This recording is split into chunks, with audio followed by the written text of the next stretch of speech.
Hello, and welcome to this week's Movie Math, where, for an interesting change of pace, for once, there wasn't a huge blockbuster dominating the weekend box office, but instead, Hollywood had themselves a swell little picnic where everybody got a piece of the pie. Although, of course, some pieces were bigger than others. Let's discuss! So family flicks are still a very solid play in Tinseltown, not only because they cast a wide net of appeal, but because Hollywood's pretty consistent in producing high-quality ones. That's unusual, with The Bad Guys earning an A cinema score just like Sonic 2. Now, of course, Sonic 2's opening a few weeks ago was far bigger than The Bad Guys, showing the strength of that Sega franchise. Sega is going to more aggressively get into movies now, with them just recently moving forward with one of their fighting games, so that's going to be interesting to watch. But DreamWorks, who's been around for a long time, remember that was Jeffrey Katzenberg's Revenge on the Mouse. Well, their latest movie, now they're over at Universal, and ironically, the deal involved Jeffrey Katzenberg having to leave. But anyway, DreamWorks' latest movie opened on par with pretty much all other family flicks over the past year or so, showing real consistency again with that genre. And like all those movies, speaking of consistency, it has a long life ahead of it in theaters. It can play all the way through May. It has a lot of time for the family market. And also in the ancillary market. But I don't see it boosting Peacock, especially since the studios release these movies for digital purchase at the same time they put them on their own streaming services. Side note, while The Batman finally fell out of the top 10 this weekend, it hit HBO Max and digital sale. Now, Samba TV, the only one who dares report or has permission to report on HBO Max viewership, weird and frustrating, but they reported that on its first day, The Batman did twice the viewership of the Snyder Cut. They don't do minutes because now obviously the Snyder Cut would win, although The Batman's a very long movie as well. I told you it was a little too long, but it's still fantastic. Love that movie so much. I'm going to watch it again, I think, next weekend. I rewatched the Batmobile chase over the weekend just for fun. It was great. I saw them playing it on YouTube. I'm like, why are you releasing this movie in parts on YouTube? But in fact, they didn't start it with the engine rev. So I was like, I stopped the YouTube video, went over to my HBO Max account, and watched the car chase where it's supposed to begin. Thank you very much. All right, but so it was effective, I guess. But anyway, we all know that it doesn't matter how many times we watch the movie or who watches it. With streaming services, it boils down to subs. How many subscribers did you have? New subs and holding off churn. So hopefully we'll find out, we'll definitely find out the next quarterly report how the service is doing. If the answer is real good, they'll announce it sooner. AT&T, though, speaking of quarterly reports, as they toss the hot potato that is Warner Brothers to Discovery, they're like, here, you deal with this. They reported that HBO and HBO Max, it's so ridiculous they combine them. They should just actually combine them. But anyway, I think there's rules about traditional cable and stuff like that. That's why they can't do something that, clearly they should.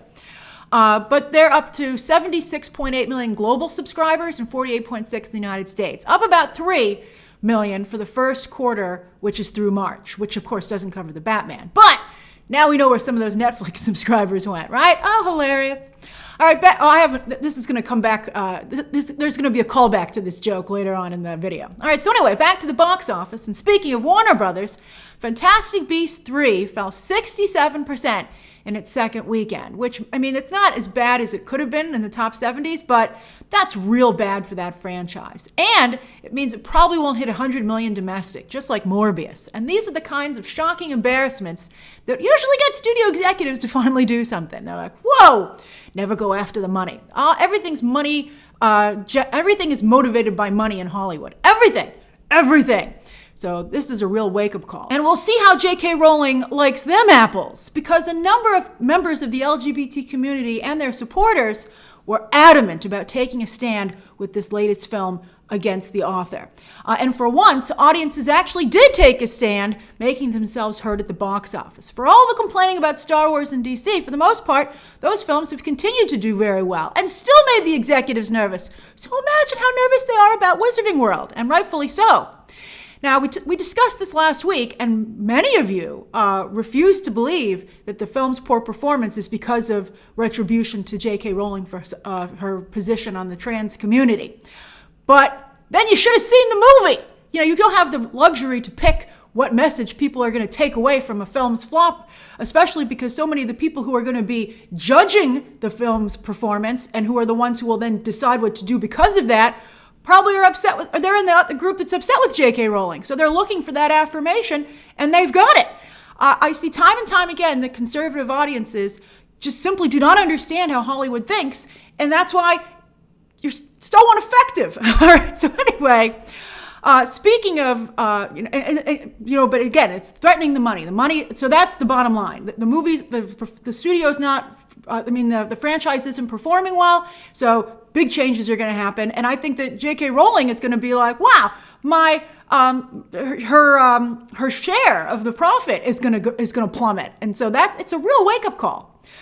But outside of the J.K. Rowling situation, on the other side of the conversation, for those of you who really want to see strong LGBT representation, not just in streaming, where I think it's totally safe and doing quite well, if you want to see it in big blockbuster movies, I understand, again, taking a stand on Fantastic Beasts 3 because of how upset you were about J.K. Rowling. But when you put that with the Eternals weak box office performance, and now Doctor Strange 2 being banned in many countries overseas due to a single LGBT moment, I believe it's America Chavez's two moms, I think, is the reason that that's getting banned in a couple of countries. If you want to continue to see LGBT representation in major blockbusters, you gotta go see those movies. Take the stand on J.K. Rowling. Again, totally understand it, but now you need to rally. You need to see those movies probably more than once. You need to make up for the lost revenue. So we'll see, because again, as I told you, Hollywood is motivated by money. All right, as for the other new films this weekend, it's a tale of two marketing campaigns. Fascinating stuff. Universal's Focus tried to sell the Northman as Braveheart or Gladiator, when I told you it was 300 meets Midsommar, which was a much better explanation. But sure enough, many of the people who showed up for a new Braveheart or Gladiator were pretty disappointed. With the Northman, it opened bigger than Midsommar because of that effective marketing campaign. It got a B cinema score. Anything lower than a B+ cinema score means that the movie is probably not going to last in theaters, and I would wager have trouble in the ancillary market. The Green Knight got a C+. Never heard of that movie again. I mean, sure, some people watched it. It did okay for a short period of time in the ancillary market, but no one talks about that. Nobody remembered it during awards season. That's bad. The real problem with the Northman, though, I think, is that the movie cost $70 million before advertising. That's way too expensive for that movie. But the hope was that it would be a new Revenant, which got a B+ cinema score. And you might be like, it's just one point difference, Grace, from a B to a B+. That makes a big difference. Also, even a B+ is not great because it shows the division with audiences. A lot of movies that had Secrets of Dumbledore got a B+. Joker got a B+. Although, of course, Joker ended up doing particularly well, especially overseas, where it really spoke to a lot of people who were upset with their own governments and their own systems. But anyway, as much as I like Alexander Skarsgård, he ain't no Leo DiCaprio in terms of draw. I think that's just a hard truth. He's like Ryan Gosling. Tarzan did actually pretty okay. But he just doesn't bring people into the theater. And the film has extremely poor diversity demos. Anything that has your Caucasian audience with a 5 or more in front of it, that's a problem. It should be 49% and typically 44, 42% for you to be getting a good percentage of the audience. Now, you can make sure. Some of you are like, but Grace, it's a movie about Vikings, and not every movie has to be for everybody. Well, that's true. But then don't spend $70 million on that movie, because you're not going to get your money back. Don't forget the Gladiator co-starred Djimon Hounsou and had a lot more action and epic production values as well. As for Lionsgate, The Unbearable Weight of Massive Talent, that movie, that was a big South by Southwest hit. It was a big hit, just like Everything Everywhere All at Once. And Hollywood was hoping that it would be another, but they're too close together. They're coming out back to back. So that's a problem. But also the trades are saying that the title of the movie doesn't sell this as the Nick Cage meta comeback movie that it's supposed to be. The movie got a B+, and I think that's true. Nick Cage probably should have been in the title of the movie, quite frankly. But the movie got a B+ cinema score, which bodes well for the ancillary market. But Hollywood should also remember that mainstream audiences have never really liked movies that are about Hollywood. So the trades are saying that perhaps The Northman and The Unbearable Weight of Massive Talent will do pretty well in the ancillary market, but I would argue that they actually probably will not. I mean, I think their first week or so they might be high up in there. It's like people who waited to check them out, swarm in. But I don't see them having a lot of longevity because I think the Northman just isn't a crowd pleaser. And as for the Nick Cage movie, again, people just don't really particularly like movies about Hollywood. So I think that's a problem. Also, they just had The Bubble on Netflix, which a lot of people watched, which was also the same kind of movie, which also had Pedro Pascal in it. So that might have been a problem too. Just a little too much sameness. And again, the proximity of everything everywhere all at once. That movie, by the way, fell 12% in its fifth weekend, so it's about peaked. But it should still top 30 million domestic, which is very impressive for that type of film, and it still maintains a very good position for award season at the end of the year. That movie, I think, is going to be remembered. So that's A24 so far has handled it quite well. All right, let's see if they get any better actually winning awards for their movies.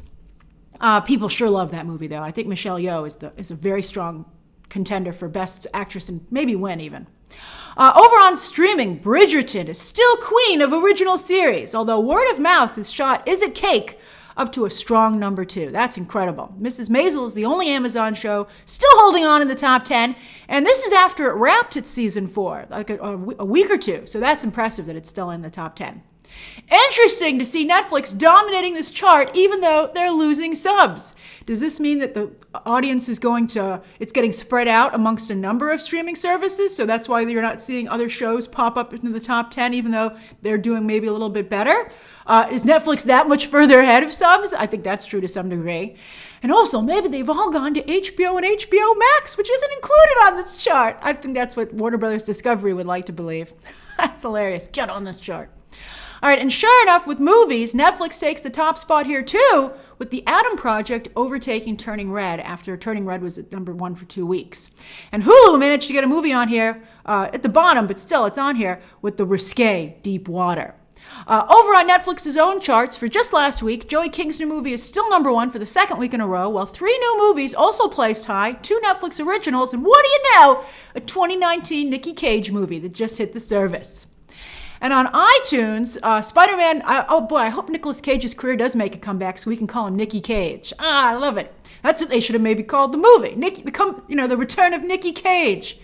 There we go. That's the winner. What would you have called The Unbearable Weight of Massive Talent? What title would you have given it? That's a fun game. All right. So, and on iTunes, Spider-Man No Way Home and The Batman have switched back and forth in the top 2 spots for the past several days. Oh, you're number 1. You're number 1. But you can see how many more ratings that Spider-Man has. But that's because No Way Home has yet to be on a streaming service because Sony does not have one. They have 2 deals in place for streaming. Netflix gets the pay window 1, and then it'll hit Disney Plus after that. Maybe that'll help Netflix's subs, as that'll be the first streaming service that it goes to. The pay 1 window usually comes about 9 months after theatrical release, which means it should hit Netflix around August. But most of you have already bought it, I would imagine. All right, so anyway. Anyone waiting for Spider-Man No Way Home to hit Netflix?